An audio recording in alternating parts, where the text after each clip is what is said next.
설법이 있겠습니다. 오늘 설법은 보산 나상호 교감님께서 해주시겠습니다. 반갑습니다. 네, 우리 반가운 인연들 인사 나누실까요? 어제 저녁이나 오늘 아침에 부부 혹은 가족 사이에 문답한 내용 기억하시나요? 평시에 어떤 내용으로 문답을 하시나요? 가족과 부부 사이에. 물론 가정사에 관련된 일이 많겠죠. 그런데 더불어서 마음 공부를 할지 교리에 대한 말씀도 나누시나요? 예, 그럴 걸로 저는 믿습니다. 또 혹시 문답을 하신다면 어떻게 하시나요? 서로 공정하게 하십니까? 아니면 일방적으로 요구만 하십니까? 싸워요. 예. 예. 의견이 틀리신 것은 진급하는 과정입니다. 다행이십니다. 교당 내왕시 주의사항 1, 2, 3조에 보면 1조에는 지낸 일을 일일이 문답하라고 그랬어요. 일일이. 2조에는 어떤 일에 감각된 일이 있는데 거기에 감각된 바가 있으면 역시 지도인에게 문답을 하라고 했고, 세 번째는 의심되는 건이 있으면 그 의심되는 바를 문답을 해서 해오, 풀어서 깨달아 얻으라, 그렇게 말씀을 하셨습니다. 오늘 단회에서 보실 교담 마음 공부의 2조에 보면 어떠한 사항에 감각된 일이 있고 보면 그 감각된 바를 보고해서 지도인의 감정 얻기를 주의할 것이요 그랬습니다. 원불교에 좀 특별한 가르침이 있는데요, 이 묻고 답하는 문답을 하는 가운데 지혜를 얻을 수 있는 길이 있다 하는 것을 아주 강조를 하셨습니다. 우리 일상이 곧 진리이고 진리가 다른 게 아닙니다. 우리가 살고 있는 이 세상에서 겪는 일과 이치가 진리입니다. 그래서 우리가 사리 연구를 하는 것은 일과 이치를 연구하는 것이고, 일과 이치는 곧 진리이기 때문에 사리 연구는 진리를 연구하는 겁니다. 진리란 다른 게 아니죠. 내가 이 세상에 살아가는데 내가 무난히 무탈하게 존재할 수 있도록 나를 하감하시고 응감하시는 그 모든 분을 일러서 진리라고 하는 겁니다. 대종사께서 말씀을 하셨어요. 이 진리인 일과 이치가 이 교전에만 있는 것이 아니라 이 세상에 일과 이치가 가득하다. 일과 이치 가득하다. 그래서 우리는 일과 이치 속에서 태어났다가 일과 이치 속에 살다가 일과 이치 속에 죽고 다시 일과 이치 속에서 다시 태어난다, 그 말씀을 하셨죠. 그래서 인생에서 이 일과 이치는 떠날 수가 없다. 떠날 수가 없다. 그 말씀을 하셨습니다. 그래서 이 일을 겪는 가운데서 이 시비 이해 가운데요, 옳고 이익이 되는 건 취하고 그러고 해야 될 일은 놓으라고 그러셨죠. 이치를 당해서는 그 이치에 있는 그 본체가 되는 큰 이치, 대소유무 이치를 반드시 알아야 된다, 그 말씀을 하셨습니다. 그래야 그 근본에 깨침이 있다고 한 거죠. 그러면 이 사리 연구를 하면 나에게 어떤 결과가 오느냐? 대종사께서 이무에 사무에 한다고 했어요. 애자는 걸릴 애자거든요. 이치에도 걸림이 없고 일에도 걸림이 없다. 그 말씀 뭐냐면 일에도 밝고 이치에도 밝기 때문에 걸림이 없다고 말했어요. 걸림이 없다. 연구를 하면 결국은 지혜를 얻으면 일과 이치에 걸림이 없다, 그 말씀입니다. 대종사께서 원기 25년 1940년에 동선 때 예회에 이런 말씀을 하셨어요.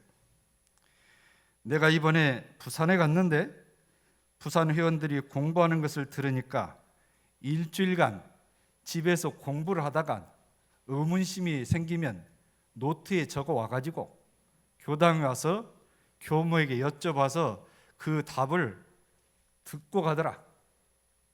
일주일에 자기가 공부하다 막힌 거 또는 어떤 소득이 있었던 거, 감각이 됐던 걸 노트에 적어가지고 일요일에 교당에 와서 교문명에 제출하면 그에 대한 답을 주더라. 그걸 보니까 부산 회원들이 아주 지혜가 밝아졌더라. 앞으로 전국에 있는 모든 교당에서는 이 문답 감정하는 것을 회순에 넣어라. 그래서 그때부터 문답 감정하는 순이 있었는데, 예전에도 저희 예회 식순에 법의 문답 순이 있었어요. 교리를 공부하다가 잘 모르면 여쭤보고 답을 얻는 그 순이 있었거든요. 근데 그게 왜 빠졌냐면 전에 물어본 걸 또 물어와요. 전에 물어본 걸 이번에 물어보신 분은 전에 결석을 해가지고 전에 이미 답을 줬는데 또 물어봐요. 자꾸 이게 법표가 지체되고 그래서 이 법표가 좀 거룩해야 되는데 이것 때문에 좀 시간이 길어지고, 그래서 이거는 다른 기회에 하자서 식순의 법의 문답순을 빼서 지금은 없습니다. 대산종사께서 그러셨어요. 자기 혼자 하는 것이 빠른 것 같아도 여러 사람이 문답하며 하는 공부가 더 깊고 지혜가 밝아진다 그러셨어요. 문답하라는 건가요? 자, 그런데요, 문답에는 여러 유형이 있잖아요. 증문, 즉답이 있고, 그잖아요. 증문, 즉답이 있고, 우문, 현답, 어리석게 물어도 대답 아주 지혜롭게 하는 것. 반대로 현문, 현답, 지혜롭게 물으니까 지혜롭게 답하는 경우도 있죠. 전 대종경 법문을 봉독할 때마다 아주 감동을 합니다. 여러분도 마찬가지겠죠.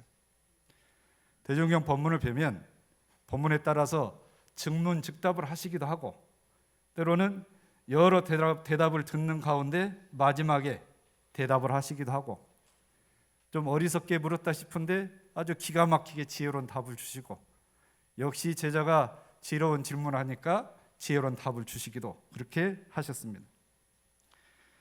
대종사께서 주로 진리에 대한 질문에는 증문즉답을 하셨습니다. 진리에 대해서 여쭤보면 증문즉답을 하셨어요. 약간 우문에 대해서 현답을 하신 법문을 제가 두 가지를 소개를 해드리겠습니다. 정산종사 모친 이운회가 갑자기 병이 위중해졌어요. 가족들이 다급해가지고 조실에 대종사님께 쫓아와서 운회가 아픕니다. 어떻게 하면 좋을지 방책을 좀 알려주십시오 그랬어요. 대종사가 거침없이 의사를 불러서 치료를 하라 그랬어요. 의사를 불러서 치료를 하라. 며칠 지나서 이제 운이 아프다는 소리가 없으니까 가족들을 만나서 어찌 되었느냐 그러니까 잘 나았습니다 그랬어요. 대종사 그냥 지나갈 법도 하신데 짚어주셨어요. 예전에 운이가 몸이 아팠는데 나한테 와서 물어본 것은 그것은 잘못한 것이다 그랬어요. 잘못한 것이다. 나는 마음병을 치료해 주는 사람이지 육신병 치료하는 거는 의사한테 가서 물어봐라. 앞으로는 우리 의사들 좋아할 얘기죠. 제가 대학에 있을 때 의대 교수를 채용하면 임상 교수들이 있어요. 대학병원에서 진료하는 임상 교수들이 있는데 이 임상 교수들이 한 학기에 한 10명 이상 채용이 되거든요. 그분들하고 마음 공부를 해서 이 법문을 소개를 하면 눈이 크게 떠져요. 원불교가 이렇게 진리적이고 합리적인 거나, 원광대학교에 와서 원불교를 처음 들었는데 이렇게 큰 위대한 성인이시구나 하는 것을 본인들이 이구동성으로 얘기를 하는 걸 겪었습니다. 대종사께서 스님과 대화도 이런 일이 있었어요. 어느 날 실상사에 갔는데 노 스님 둘이 젊은 상자를 데리고 막 혼을 내고 있어요. 왜 그러셔? 저 사람한테 참선을 하라고 하는데 아무리 얘기를 해도 말을 듣지 않으니까 저 사람은 천불이 와도, 천부처님이 와도 구제를 못할 사람이다 그랬어요. 대종사께서 웃으시면서 스님들이 저 사람 생각을 하긴 했지만 저 사람이 영영 참선을 못하게 하는 것도 스님들이요 그랬어요. 어찌 그려? 그 사람이 선을 아직 잘 모르는데 그걸 가르치는 순서가 잘못됐습니다 그랬어요. 만약에 내가 어느 산에 가서 바위 속에 금이 있는 것을 봤다. 내가 봤어요. 그러면 자초지종 안 따지고 저 산속에 금이 있으니까 너 가서 캐라 하면 캐겠어? 안 캡니다.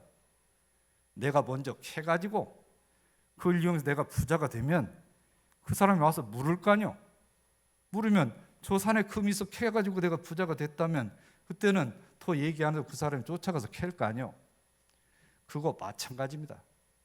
저 사람 아직 참선에 대해서 모르는데 무조건 강권하기만 하면 그게 안 되니까 그렇게 순서를 찾아서 이 선을 하면 너에게 어떤 도움이 되고 그 선에서 그런 참된 금을 발견할 수 있다 가르침을 주면 그 사람이 따라서 할 거 아닙니까?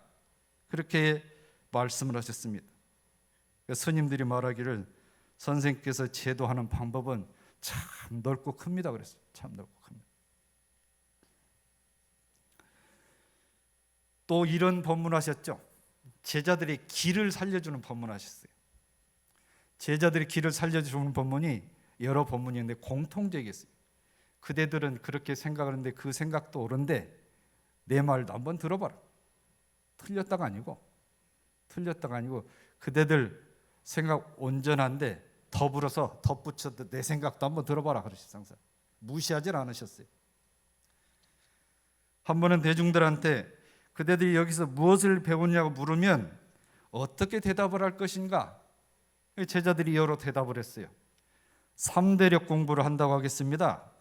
인생 요도를 배운다고 하겠습니다. 여러 대답이 나옵니다. 대종사께서 다 들으시고 말씀을 하시기를 그대들 말이 다 그럴듯하다. 나도 또한 거기에 부연해서 한 말 해줄 테니까 들어봐라 그랬어요. 들어봐라. 대종사께서 무릇 문답이라고 하는 것은 상대편의 인물과 태도와 근기에 따라서 답을 해줘야 되는데 대체적으로 원불교 와서 무엇을 배우냐고 물으면 모든 사람들이 마음 작용하는 법을 가르친다. 나는 이렇게 말하겠다. 모든 사람들이 용심법, 마음 쓰는 법을 가르치는 것이 원불교다. 이렇게 하면 좋겠다. 3대력도 무시도 안 했고 인생교도 사은사 배운다는 무시를 한 게 아니라 그것도 맞다. 덧붙이면 이렇게 하면 좋겠다고 말이죠. 그런데요, 앞으로 원불교 역사가 오래 갈수록 이 문답은 최고의가 될 수 있는 현문현답이 있습니다. 한 제자가 여쭸어요. 우리는 불상 숭배를 계획했는데 앞으로 어느 때까지든지 대종사의 역대 법사의 기념상도 조성할 수 없는 것입니까?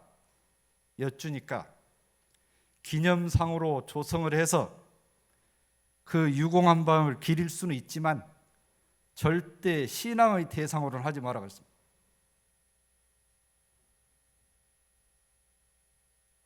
무슨 뜻인지 아시겠어요?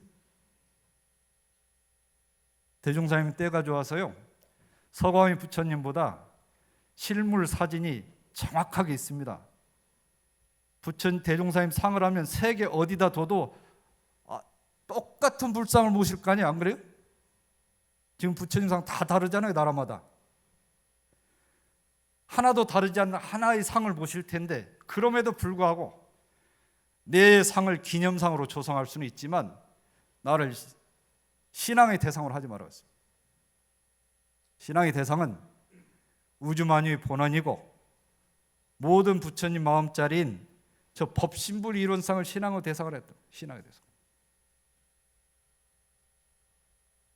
그 말씀은 우리에게 본래 진리를 깨달을 수 있는 불성이 있다라고 수천 년 동안 얘기를 해왔는데도 불구하고 신앙의 대상 수행의 표본은 여전히 사람의 상으로 모셔져 있다고 하는 것은 그 한 사람만 부처가 아니다 하는 것을 진리적으로 확실을 해주신 거예요. 진리적으로. 그래서 진리적 종교의 신앙이라고 하고 사실적 도덕의 마음 공부라고 하는 거예요. 자, 이제 어떤 일에 감각된 일이 있어서 감각된 바를 보고한다고 했는데 감각이란 뭐냐면요, 교전을 보다가 아하 누구 얘기를 듣다가 아하 하고 느낀 거 있죠. 있으시죠? 왜 대답을 안 하세요?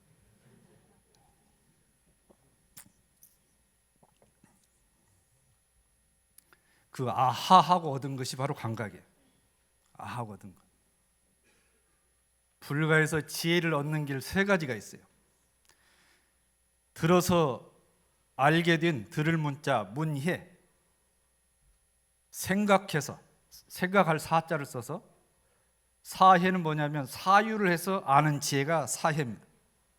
닦을 숫자, 실행해서 얻은 지혜 수해, 문해, 사해, 수해, 그래서 문사수해 이럽니다. 지혜를 얻는 세 가지 길이 있는데 이 감각은 사유를 해서 얻는 지혜입니다. 일상에 살아가면서 대상을 보고 교전을 보고 그 말씀 대상에서 사유를 하면서 얻는 지혜를 사해라고 하는데 감각은 바로 그런 지혜로 이해하면 될 것 같습니다. 자, 이제 감정을 받는 지도인은 누구를 지칭하는 걸까? 물론 이제 교무를 말하겠지만 내가 평시에 문답을 하는 교당의 선진 어른이나 나보다 공부가 수승한 도반, 나보다 교당에 온 연한이 짧더라도 나보다 공부 정도가 나은 그런 도반 또는 교화단에서는 단장이나 중앙을 지도인으로 생각을 하면 될 것 같습니다. 제가 강남교당에 간다고 하니까 거기 교도들은 공부를 깊이 많이 하고 학력도 높아서 수준 있는 질문을 많이 할 거야. 준비 많이 해야 될 거야. 저한테 그러더라고요. 그런데 지금까지 수준 있는 질문을 잘 안 하시더라고요. 제가 곤란할까 봐서 답을 못하면 곤란할까 봐서 아직까지는 수준 있는 질문을 한 번도 받은 적이 없어요. 제가 고맙습니다. 질문 안 해주셨어요. 이럴 줄 알았죠 제가. 지도인은 좀 더 폭넓게 얘기를 하면 모든 면에서 나보다 지혜로운 사람을 지도인이라. 교리에서는 지자본이라고 그랬죠. 지혜로운 사람을 본위로 한다. 지혜로운 사람을 본위로 한다. 본위로 한다. 일상수행요법 7조에 해당을 합니다. 배울 줄 모르는 사람을 잘 배우는 사람으로 돌리자가 지자본이, 지혜로운 사람을 본위로 한다는 말씀이 바로 그 말씀입니다. 그런데요, 이 지자를 찾는 데는 그 사람이 갖고 있는 의연적인 조건을 따지지 말라는 얘기예요. 오로지 내가 구하는 목적만 도달하면 된다는 얘기예요. 저 사람이 나보다 학력이 작고, 저 사람이 나보다 가난하고, 저 사람이 생긴 게 나보다 못하고, 그런 걸로 차별하지 말고 내가 구할 게 그 사람한테 있으면 그 사람을 지자 스승으로 삼으라 그랬어요. 지자본이 조목이 그러셨죠. 솔성의 도와, 마음을 쓰는 그 도리와 인사의 덕행, 사람의 행실이 나보다 나으면 스승으로 삼으라 그랬어요. 모든 상식이나 생활에 대한 지식이나 학문과 기술 이런 것들도 나보다 나으면 스승으로 삼으라. 스승으로 삼으라. 이게 지자본이에요. 배울 줄 모르는 잘 배우는 사람으로 돌리자는 말씀이 바로 그게 핵심이에요. 대종사께서 이 조목에 해당하는 예로서 실행하신 법문이 있습니다. 어느 날 동학을 믿는 교인이 와서 대종사께 선생님의 고명을 듣고 왔으니 잘 좀 가르쳐 주십시오 그랬어요. 물었습니다. 그대 뜻이 그럴진데 마음에 뭐 구하는 게 있는가?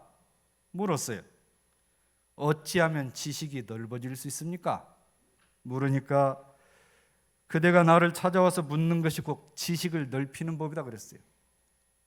나는 그대를 만나서 그대에게 동학의 말씀을 듣고 그 지식을 넓히는 거다. 지금은 자네가 그대가 나의 스승이다 그 말씀이잖아요. 살림하는 사람이 살림기구에 부족하면 저자에서 그 살림기구를 사오게 되고 사업하는 사람 사업 지식이 부족하면 세상에서 그 지식을 얻어오듯이 나는 무슨 일이든지 나 혼자만 연구해서 다 아는 게 아니고 여러 사람을 응대할 때 거기서 지식을 취하여 쓴다. 동학인 당신을 만나면 동학에 대한 지식을 듣고 다른 종교인들을 만나면 그 사람에게서 역시 지식을 얻는다. 그 말씀을 하셨어요. 일전에 어느 도반님이요 직장 생활하는데 상사 때문에 겪는 고충을 저한테 상담을 해왔어요. 그래서 이제 제가 법도에 맞게 이제 답을 드렸는데 며칠 지나서 생각을 해보니까 이건 내가 답을 할 게 아니고 우리 교당에 CEO를 하신 어른들이 계신데 그분들 평생 마음 공부하시면서 CEO 하셨잖아요. 이거는 내가 차라리 그분들께 더 돌려서 답을 듣도록 게 맞지 않았을까 하는 생각을 했습니다.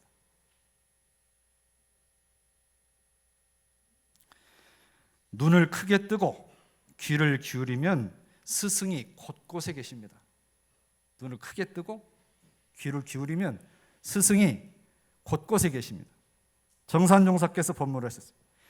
지혜 있는 사람들은 시장 사람들이 헌화 잡담 속에서도 법설을 발견해요. 법설을. 이제 공부를 시작한 사람 서투른 말 속에서 깨달음과 느낌을 얻을 수가 있다 그 얘기죠. 반면에 그렇지 못한 사람은 상당한 선지식이 법을 설해도 날 넘는 대주로 사령만 하고 거기에서 배우려고 하지를 않는다고 말씀하셨어요. 그 사람의 마음 자세가 중요한 거죠. 마음 자세. 문답 감정, 묻고 답하고 그 묻는 것이 줄에 맞고 법에 맞는가를 보고 이렇게 살펴주는 문답 감정 공부는 법회는 대종사님 당대 때 하셨어요. 지금은 안 하는 거죠. 왜?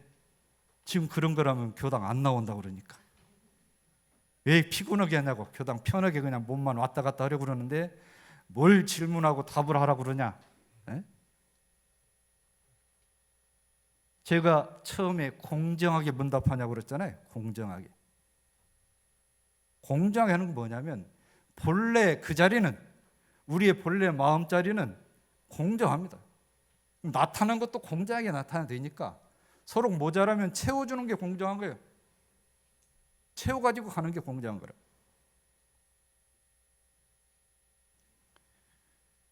제가 그래서 이제 열린 법표를 한번 해보려고 그래요. 열린 법표를. 열린 법표가 뭐냐면 문답 감정하는 법표를 한번 해보려고 합니다. 안 오실 건가요? 문답 감정하니까? 무엇이든지 물어보시면 답을 하는데 저 혼자 안 하고 저희 교당에 불교학 박사도 있고 CEO 출신도 있고 의사도 계시고 공부해 오신 분 중에 그런 분들 같이 앞에 패널로 앉아가지고 제가 대답 못 할 건 안 하잖아요. 건강에 대한 걸 묻는데 제가 대답 안 맞잖아요. 그럼 의사 선생님도 답 들으라는데 왜? 그분은 의사라면서 마음 공부를 했어요. 이거 영육 쌍전으로 답을 해주는 거예요. 그잖아요? 그렇게 하려고 하는데 오실랍니까? 안 오실랍니까? 한 달에 한 번만 할게요. 오후에. 좀 준비를 해가지고 시행착오를 줄여서 하려고 그럽니다. 자, 그럼 감정을 얻는다는 건 뭐냐? 감정을 받는다. 우리 보석 감정 한다고 하잖아요. 유물이나 보석 감정을 하잖아요. 이게 진짜냐 가짜냐, 가치가 얼마짜리냐 되느냐 이걸 감정한다고 그러거든요. 그러면 내가 지금 연마에서 알고 있는 이 교리, 해득한 거, 내가 알고 있는 거, 깨달았다 치는 거 이것이 제대로 알았느냐 못 알았느냐 이것을 살펴서 보는 거예요. 살펴서. 감정할 때 전문가 눈으로 봐도 알지만 좀 자세한 건 들이대고 보잖아요. 그걸 감정이라고 하는 거예요. 문답 감정 그겁니다. 대종사께서 말씀을 하셨죠. 기술을 배우는 사람 그 스승에게 기술을 감정을 받아야 되고 도학을 배우는 사람은 그 스승에게 시비 감정을 받아야 그게 줄맞는 공부가 되는 것이다 그랬습니다. 도학을 배우는 사람이 시비의 감정을 받지 않으면 요령 있는 공부가 안 된다 그랬습니다. 자기 방식대로 가는 거예요. 자기 방식대로. 그래서 말씀을 하시기 일과 이치 간에 잘한다 잘못한다 하는 감정을 내리는 것은 그대들로 하여금 굽은 길을 피하고 바른 길을 밟게 하고자 한 것이다. 이게 실제 있는 일이에요. 뭘 질문했는데 답을 잘 못하니까 그 줄에 맞지 않다. 이제 가불 병정 평가 점수를 먹였거든요. 근데 서울에 있는 경기고녀 나온 제자가 답을 했는데 갑을 맞을 줄 알았거든요. 병 그러니까 아주 창피해서 혼나서 이제 아주 불편한 기색을 짓는 거예요. 앉아가지고 법회 끝날 때까지.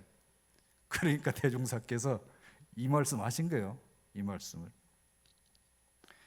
내가 그대들에게 잘한다 잘못한다 하는 데에는 세상에서 잘한다 잘못한다 하는 데나 다 같이 감사하는 동시에 공부에 참된 요령을 얻어가라고 하는 것이다.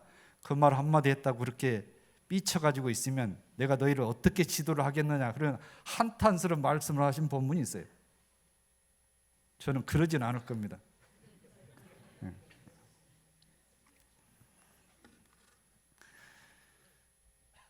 정산종사 때 한 교무가 상서를 보냈어요. 정산종사 편지를 보내니까 너무 많으니까 일일이 다 못 쓰실 거 아니에요. 그러니까 시자가 초안을 잡아와요. 시자가 초안을 잡아오면 뭐 넣어라 빼라 얘기는 하는데, 써왔냐? 예, 한번 읽어봐라. 첫머리가 그간 교무도 편안하신지 그거 고쳐야 되겠다. 왜 그렇습니까? 물론 교무가 와서 내가 교무한테 보내긴 하지만 그 편지를 꼭 교무만 보겠냐? 교도회장이 보면 얼마나 섭섭하겠냐? 교도들도 보면 섭섭할 테니까 이렇게 고쳐라. 교무와 지부장을 비롯해서, 지부장 교도회장을 말합니다. 그곳 대중들 두루 안녕하신지 그렇게 고쳐라 그랬대요. 문답감정하고 편지 가지고 어차피 당신 이름으로 가는 편지시겠지만 그렇게. 자, 그러면 이제 지도인 감정을 얻는 것이 왜 잘 안 될까? 너무 많은 복잡하니까 세 가지만 말씀드릴게요. 아는 것이 부족해서 무엇을 물어야 될지 몰라서 못하는 거예요. 근데 사실은 아는 게 없는 겁니까? 알려고 안 하는 겁니까?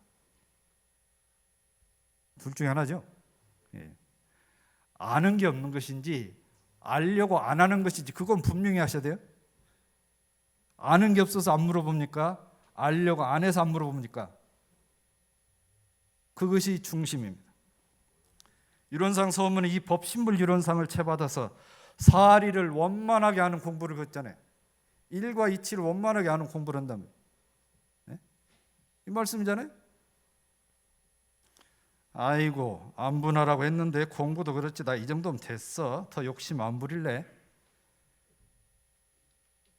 그러신 분 있으실 텐데, 그렇게 만족하며 지내는데 제가 자꾸 뭘 하라고 하니까 그분은 얼마나 불편하겠어요.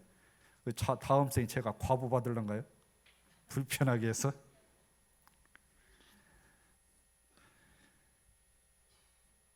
하여튼 내가 몰라서 안 묻는 건지 알려고 하지 않는 건지는 분명히 해야 됩니다. 두 번째, 치심 때문에. 치심. 괜히 문답 감정하다가 내 실력 드러나니까 차라리 안 묻고 말지. 치심이에요 이게. 대종사께서 마무리하셨어요. 사람의 인격이 구할은 배우는 것으로 이루어진다.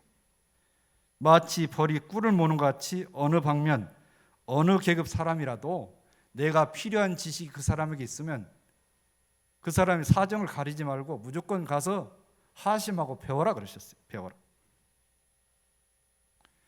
그럴 때만이 내 공부가 깊어지고, 그렇게 암한심에 사로잡혀 있으면 배울 기회를 놓쳐서 그게 잘 안 배우는 병이 된다 그랬어요. 안 배우는 병이 된다. 정산종사께서 말씀을 하셨는데요, 공부가 승급되고 강급되는 원인인데 크게 세 가지다. 발언에 국한이 크냐 작으냐, 그게 첫 번째. 두 번째는 자만심을 두고 있는 거냐 아니냐, 자만심, 암만심. 세 번째는 법 높은 스승을, 법 높은 법동지를 가까이 하려고 하는 것이냐 멀리 하는 것이냐, 이것이 그 사람이 진급하느냐 감급하느냐 그 갈림길이 거기 있다 그랬습니다. 세 번째는 공부하는데 중근기에 빠져서 그럴 수가 있습니다. 중근기는 서원이나 신심이나 공부심이 약하면서 자기 기준으로 판단하는 경우를 말합니다. 이 정도면 내가 잘 아는데 뭘 물어볼 게 있어? 이거거든요. 이 정도 내가 잘 알거든? 굳이 물어볼 게 없어요. 일전에 어느 신문 기자가 칼럼을 쓴 걸 본 게 있어요. 그 사람이 기자 초년이 1990년대인데 그때는 신문사로 전화가 무척 많이 왔답니다. 월드컵에서 첫 골을 넣은 선수가 누구냐? 어떤 사건이 몇 년도 일어났지 않느냐? 주로 술 먹다가 내기하면 손에 전화돼요. 술 먹다 내기하면서 어떤 것이 맞는가 따지려고 신문사에다 전화 참 많이 왔대요. 근데 어느 쯤에 그게 뚝 끊어졌대요. 네이버가 생기면서 굳이 신문사 안 물어보고 됐던 거 여기서 물어보면 되니까. 네이버 유튜브 얼마나 잘 나옵니까? 그래서 저한테 안 물어보는 것이 네이버 유튜브에 다 있어서 저한테 안 물어보는 건지 그게 좀 궁금합니다 지금.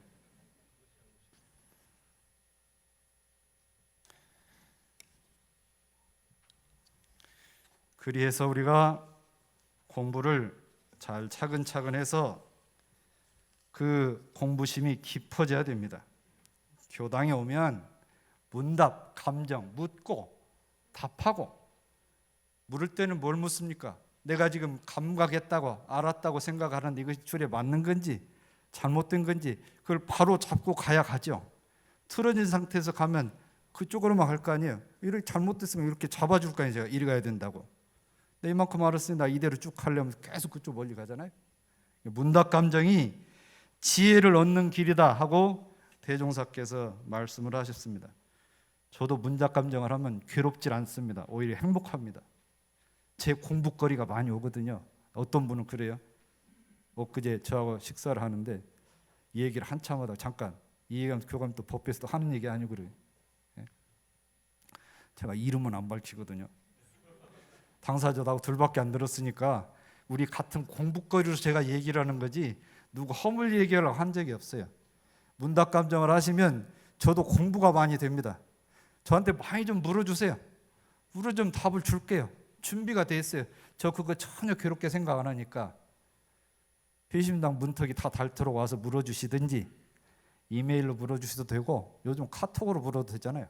계셔서 이 문답 감정으로 줄맞는 공부를 하고 참 지혜를 얻을 수 있는 길을 대종사께서 밝혀주셨으니까 그 공부를 우리가 잘해서 일과 이치 아주 밝은 참 지혜로운 사람이 되기를 염원합니다. 감사합니다.